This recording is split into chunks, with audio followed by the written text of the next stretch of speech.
This is my face year 2020. And this is my face now. Tandang-tanda ko itong mga panahon na to. This is April 2020. And ito na yung pinaka-worst na naging itsura ng face ko. Ever since high school, never ako nagka-pimples. And never kong naisip na aabot sa ganun yung mukha ko. And totoo, na-depress ako ng mga araw na yan. Dumating ako sa point na ayoko mag-picture, ayoko humarap sa mga tao, and sobrang nalulungkot ako at bigat ng dibdib ko pag tumitingin ako sa salamin.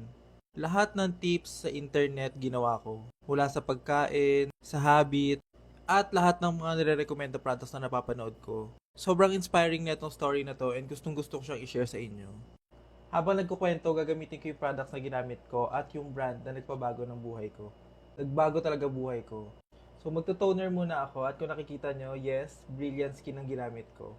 Sabi ko nga sa inyo, lahat ng mga tips, lahat ng napapanood kong video, sinusunod ko. Sobrang desperado ko, naghanap na ako ng mga group na may mga acne sa Facebook. And nakasali nga ako sa isang Facebook group doon na Vanity Friends. Alam ko group siya ni MJ Perez. Doon sa group na yon, nagbibigayan sila ng tips, nagre-recommend sila ng mga products, and kung ano yung mga talagang effective na product na ginamit nila. Then pag scroll ko, nabasa ko, may post doon si Miss Glenda. Nakalagay, #Project Kinis. Hahanap daw sila ng mga participants na gustong sumali sa Project Kinis. Lahat ng may mga acne doon sa group na yon magsasubmit ng photo and i-assess nila kung sino makakapasa at bibigyan nila ng products, tutulungan nila, susuplayan nila at i-monitor nila hanggang kuminis within 2 months. Ginawa ko, alam nyo, hindi ako mahilig mag-comment pero nag-comment ako, nag-message talaga ako. Kasi nga sobrang depressed na ako and gusto ko na talaga mawala yung pimples ko. After ko mag-toner, gagamit naman ako na itong cream. And then, may nag-message sa akin staff ng Brilliant. Sabi niya, nakapasa daw ako and nilalagyan na nila ako sa GC. Hiningi nila yung details ko, nagpadala sila ng product. Nasa 50 kami sa GC na yon. And lahat kami doon problemado sa skin namin. And from then, tinuruan nila kami kung anong gagawin, nagsisend kami ng update sa GC na yon.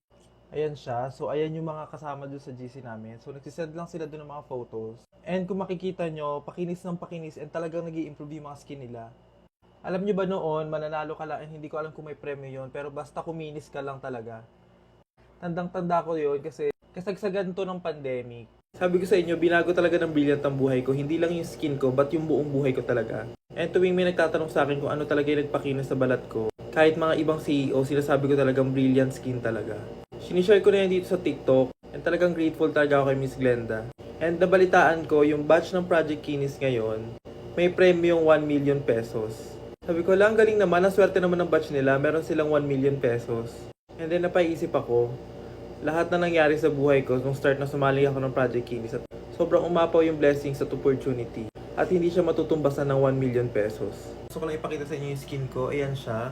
May konting marks, pero sobrang happy ko na sa skin ko. At kahit sinong magtanong, hindi talaga ako magsasawang sabihin na Brilliant Skin talaga ang nagpabago ng skin ko. So yun lang guys, kung may mga tanong kayo, sasagutin ko. Ito yung mga products na ginamit ko.